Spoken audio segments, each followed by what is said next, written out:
प्राणी पश्यन्तु मा कश्चित् दुःखभाग् भवेत्। 2 बार भगवान के नाम का उच्चारण सभी लोग भाव श्रद्धा से करेंगे। श्री राम जय जय राम बोलो, बोलो श्री राम जय जय राम। दशरथ राज दुलारे राम, दशरथ राज दुलारे राम, कौशल्या के प्यारे राम, कौशल्या के प्यारे राम। बोलो श्री राम जय जय राम। बोलो श्री राम जय जय राम। बोलिए राजा रामचंद्र की जय। गोस्वामी तुलसीदास जी महाराज की। जिन गांव में मुझे जाना पड़ता है, चाहे वो बीजापुर सुकमा के बिहार जंगल हो, चाहे जसपुर की अरावली पहाड़ हो, चाहे बस्तर से लेकर के सरगुजा तक के सड़क को नापना हो, चाहे यात्राएं हो, गौरक्षा हो, धर्मांतरण हो, संस्कार वाहिनी हो, ये सब कार्यों के लिए सतत मुझे भागने का ही व्रत मिला है। तो कार्यक्रमों में जाते रहता हूँ, और अब तो पूरे भारत में और भारत के बाहर भी लगभग 22-23 देशों में गया, विदेशों में भी जाता हूँ। सनातन का झंडा यदि आप लोगों ने दिया है तो उसे फहराना भी तो पड़ेगा, वो भी तो हमारी जिम्मेदारी है।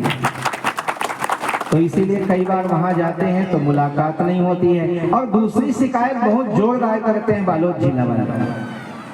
इसीलिए जैसे ही पंकज जी ने कहा ना 25 तारीख को चीचा आना है, मेरा कार्यक्रम भिलाई था, लेकिन मैंने कहा हाँ आऊंगा, भले देरी से आऊंगा, क्योंकि जिला वालों की बड़ी शिकायत है। और ये शिकायत आपके गांव वाले भी करेंगे कि बाबा जी जब 14 साल के थे तब आए थे, अभी पता नहीं कते बुढ़ा हो गए,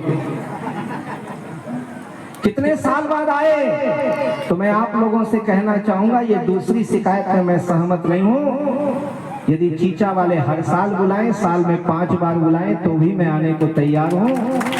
शायद आप लोगों ने बुलाया नहीं था।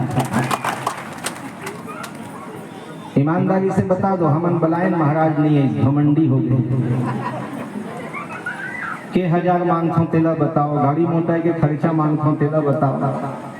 मेरे जैसा सस्ता साधु तो छत्तीसगढ़ में मिलेगा नहीं, और इसीलिए बाजार में टिका हुआ। हमें वो भाव नहीं चाहिए, हमें आपका ये प्रेम भाव चाहिए। आप बुलाते हैं, चले आते हैं, कोई फॉर्मेलिटीज नहीं है, कोई परंपरा नहीं है, कोई मांग नहीं। और मांग यदि है तो एक मांग है जिसके लिए मैं दर दर घूमने को तैयार हूँ और घूम रहा हूँ, और वो भी मांग मेरे जीवन की अंतिम मांग है, और वो 2026 में पूरी होने वाली है। उसके बाद जीवन में कभी मांगूंगा नहीं, ये भी संकल्प कर लिया। अंतिम मांग। अब वो कौन सी मांग है जिसके बारे में सभी वक्ता बोल रहे थे कि माँ कौशल्या धाम का निर्माण जो चल रहा है, जो अधूरा है, जिस छत्तीसगढ़ ने अपने भांचा राम के लिए 47 करोड़ रुपया अयोध्या भेजा, आज केवल 10 करोड़ के लिए माँ कौशल्या का धाम अधूरा पड़ा है। एक ही मांग है कि वो धाम का निर्माण अब पूर्ण हो, और 2026 में राजरानी माँ कौशल्या स्वर्ण सिंहासन में रामलला को लेकर विराजित हो। ये हमारा एक मांग है। उसी के लिए पूरे प्रदेश में भ्रमण करता हूँ, लोगों के बीच जाता हूँ, लोगों को जागरूक कर रहा हूँ। संकल्प लिया था सन 2002 में संकल्प लिया था कि जब तक माता कौशल्या, मेरी छत्तीसगढ़ की बेटी माता कौशल्या पाटेश्वर धाम में पूरे वैभव के साथ उस 25 करोड़ के मंदिर में विराजित नहीं होगी, तब तक भोजन नहीं करूंगा। 22 साल से भोजन नहीं कर रहा हूँ।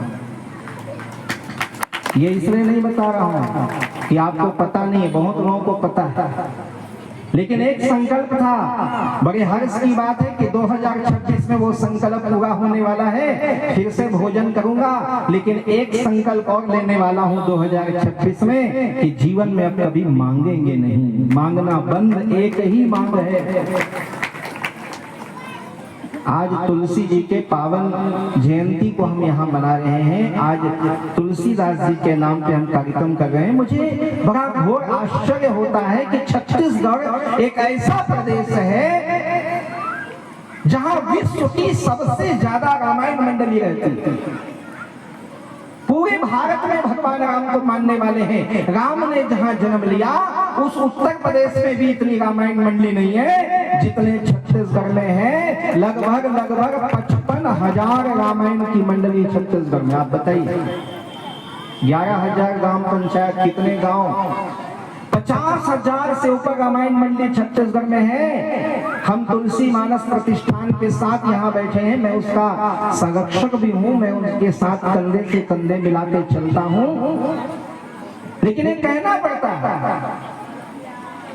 कि इतनी रामायण मंडली जहाँ पर हो, उनको एक बात समझनी चाहिए कि इतनी रामायण मंडली क्यों है। ये रामायण मंडली को भी समझना है, रामायण सुनने वालों को भी समझना है।